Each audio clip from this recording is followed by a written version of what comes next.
Hi everybody, I'm Bree the Plant Lady, and I just wanted to really quickly show you how beautiful the cottage gardens are that were planted here in the extensions of the native borders.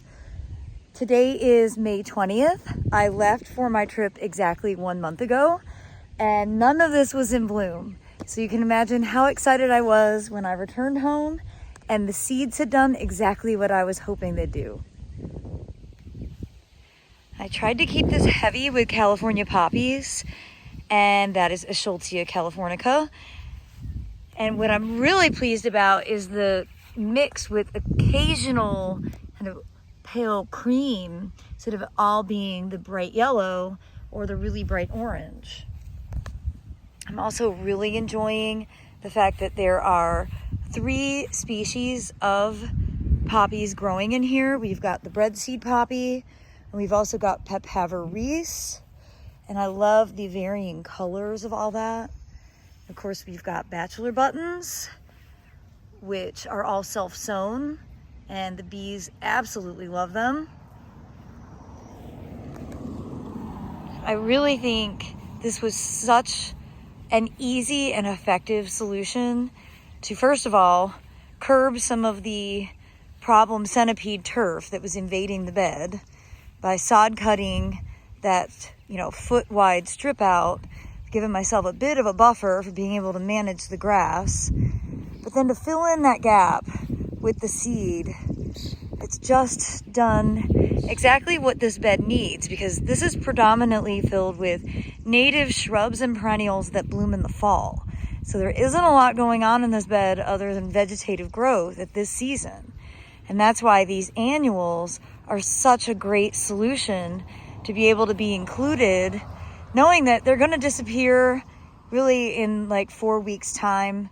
They'll go to seed, and well, by then the plants that are already in this bed will start to really kind of naturalize, and you won't even know that I had this bed extension by the end of summer. I'm always pleased when I get good germination on the breadseed poppies. These are ones I've been collecting seed from for 25 years. I started growing these in 2000. And I have these thanks to a friend who watches my videos and said, oh my gosh, I've run out of poppy seed.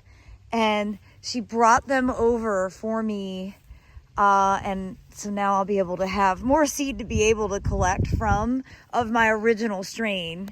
And this year I'm going to be very aware that I don't sell out before I have what I actually need, because this year proved to me that the seed that I collect and stratify in the refrigerator has the best germination rate, particularly compared to a lot of the online seed suppliers that I made purchases from, whose germination rate was less than stellar. And I'm specifically referring to this bed where I put a lot of purchased poppy seeds in. And though there are some blooming, it's not the display it should be. I'm disappointed with how this bed came out, but I'm determined to make some more permanent changes. Now that I'm not living in the blue house, I think that it's time to go ahead and convert more of this space to permanent plantings. And I certainly have the plants waiting in my area. So when we collect the seed from here, this is going to be a major transformation, utilizing more shrubs and more perennials, and very specifically pink and white muhly grass. Well, I hope this quick cottage garden update will serve as inspiration for you. If you've purchased seed from online suppliers and didn't have good germination, don't blame yourselves. I think that there's just something lost in translation with how long seeds sit outside of refrigeration, and I think that really does determine their germination quality. And unfortunately, with big commercial seed suppliers, there really isn't any way for you to know what the stratification was.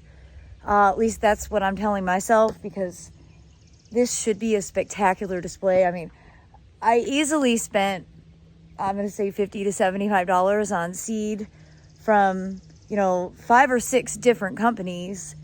And really the only things that are growing in here are things that self-sowed. So they were still my seed.